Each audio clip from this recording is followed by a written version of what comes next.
టీవీలలో బ్రేకింగ్ న్యూస్‌లు. GVMC greater Visakha municipal కార్పొరేషన్‌లో రణరంగం యుద్ధాన్ని తలపిస్తోంది. తోపులాటలు. చివరికి మేయర్ కూడా వైసీపీ కార్పొరేటర్‌ను తోసేశారు. 62వ వార్డు వైసీపీ కార్పొరేటర్ లక్ష్మణ్‌కు గాయాలయ్యాయి. ఆయనకు ఆసుపత్రిలో వైద్యం చేయించారు. అసలు కమ్యూనిస్టులేమో మెయిన్ గేటును ముట్టడించారు. వైసీపీ వాళ్ళేమో లోపల పూర్తిగా నిరసన వ్యక్తం చేస్తూ ఉన్నారు. కూటమి పార్టీ వాళ్ళని దొబ్బేస్తూ ఉన్నారు, నెట్టేస్తూ ఉన్నారు. మేయర్ కూడా నెట్టేస్తూ ఉన్నారని. ఇంత రణరంగం దేనికని? గీతం యూనివర్సిటీ ఆక్రమించిన భూములు ఏదైతే ఉంటాయో 54.5 ఎకరాల భూమి, 5,000 కోట్ల విలువైన భూమి అట. గీతం యూనివర్సిటీ ఎవరిది? విశాఖపట్నం ఎంపీ భరత్. విశాఖపట్నం ఎంపీ భరత్ ఎవరు? నారా లోకేష్ గారికి తోడల్లుడు. నారా లోకేష్ గారి తోడల్లుడు అంటే బాలకృష్ణ గారి చిన్నల్లుడు. వాళ్ళు ఆక్రమించినటువంటి భూమి. ఇంతకుముందు ప్రభుత్వం అది ఆక్రమణ అని తేల్చింది. అక్కడ ప్రభుత్వ సైన్ బోర్డ్స్ పెట్టారు. సీన్ కట్ చేస్తే వాళ్ళు ఆక్రమించిన భూమి వాళ్ళకే క్రమబద్ధీకరించాలట. అందుకని జీవీఎంసీ ఈరోజు చివరి సమావేశం ఇప్పుడు జరుగుతున్నది. అందులోనే వాళ్ళు తీర్మానం చేసి వాళ్ళకి ఆ భూమి క్రమబద్ధీకరించుకుంటూ నిర్ణయం తీసుకోవాలి. 5,000 కోట్ల విలువైన భూమి, ప్రభుత్వ భూమి వాళ్ళు కబ్జా చేస్తే, దాని నుంచి ఇంతకుముందు ప్రభుత్వం విడదీస్తే దాన్ని మళ్ళీ వీళ్ళకి ఎందుకు ఇస్తారు అన్నది వైసీపీ కమ్యూనిస్టుల ప్రశ్న. అటువైపు వాళ్ళు వినే పరిస్థితి లేదు. దొబ్బి తోసి అవతల పడేశారు అంట. నిజంగా ఎంత ఆశ్చర్యం వేస్తుంది అంటే, చంద్రబాబు నాయుడు గారి సర్కార్ ఈ భూ పందిరాలను, ఈ భూములతో జరిగే వ్యాపారం, దాన్ని ఎవరైనా ప్రశ్నిస్తే వాళ్ళ అహంకారం, బాడీ లాంగ్వేజ్.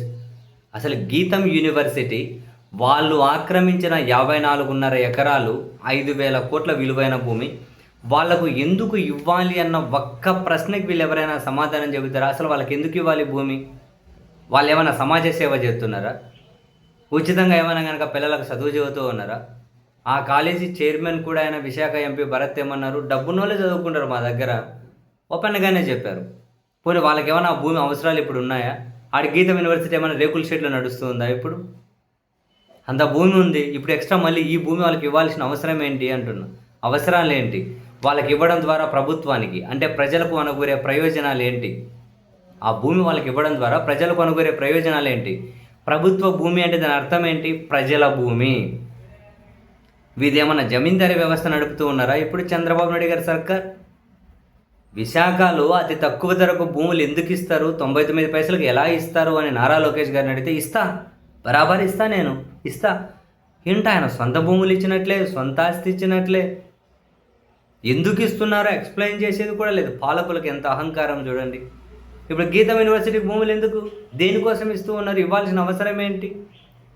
సొంత బంధువులకు, కుటుంబ సభ్యులకేమో ఇట్లా 1,000 కోట్ల విలువైన భూమి. నెపోటిజం కాదా ఇది?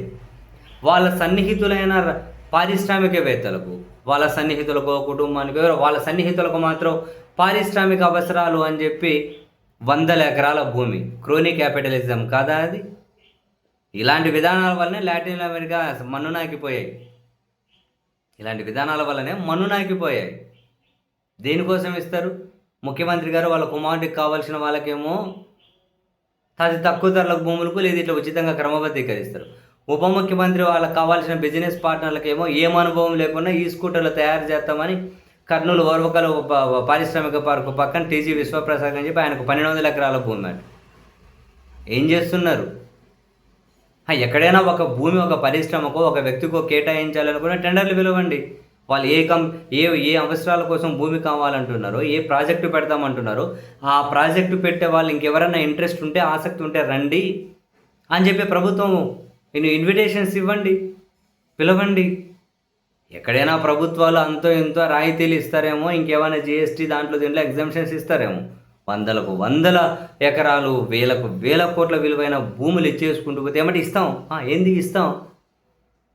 అల్టిమేట్గా ఇప్పుడేం ప్రజాస్వామ్య ప్రభుత్వాలు ఏం లేవు, జమీందారీ వ్యవస్థలే నడుపుతూ ఉన్నట్టుందిలేండి. అది వేరే విషయం. జనాలకు కూడా ఇటువంటివి సమ్మగా ఉంటాయేమో. ఇప్పుడు ఈ 20 నెలల కాలంలోనే ఈ ప్రభుత్వం రావాలని కోరుకున్న వాళ్ళు ఎంతమంది బాధితులుగా ఉన్నారో మీరు చూడండి. ఈరోజు కొందరే బాధితులు ఉండొచ్చు, రేపు ఆ బాధితుల సంఖ్య ఇటువంటి విధానాలు పెరిగితే పెరుగుతూ పోతుంది. హ! విచ్చలవిడిగా భూముల పంపిణీ చేసుకుంటూ పోతే ఉన్నోడు ఇంకా పెరుగుతాడు. లేనోడు ఆడే ఉంటాడు. అల్టిమేట్‌గా ఆర్థిక అసమానతలే. ఇటువంటి దరిద్రాలు భారతదేశంలో పెరుగుతూ పోతూ ఉన్నాయని చెప్పి నివేదికలు కూడా చెబుతూ ఉన్నాయి. ఇటువంటి దరిద్రాలు పెరుగుతూ పోతూ ఉన్నాయి. మన పక్క ఉన్న చైనాలో తగ్గుతూ పోతున్నాయంట ఇటువంటి దరిద్రాలు. నెపోటిజము, క్రోనీ క్యాపిటలిజం. ఇష్టం వచ్చినట్లు అధికారం ఉంది. మన టీవీ ఛానళ్ళు మన చేతిలో ఉన్నాయి. పత్రికలు మన చేతిలో ఉన్నాయి. ఎవరైనా కనుక ఇటువంటివన్నీ కాదు అని చెప్పి చేస్తే, తప్పు అని చెబితే వాళ్ళ మీద వ్యవస్థలు ప్రయోగించాలి. ఆ వ్యవస్థలో పనిచేసే వాళ్ళు మన మోచేతి నీళ్ళు తాగడానికి చాలామంది సిద్ధంగా ఉన్నారు. వాళ్ళని పెట్టాలి, ఉపయోగించుకోవాలి.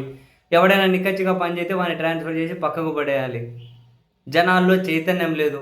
వాళ్ళకి ఏందో ఒకటి ఒక లడ్డో, లేకపోతే వాళ్ళకి ఇంకేదైనా కనుక ఒక దేవుడో, లేకపోతే ఒక మతమో, ఏదో ఒకటి కులమో మొహాన కొడితే వాళ్ళు దాని చుట్టూ గిరగిరగిర తిరుగుతూ పెడుతుంటారు.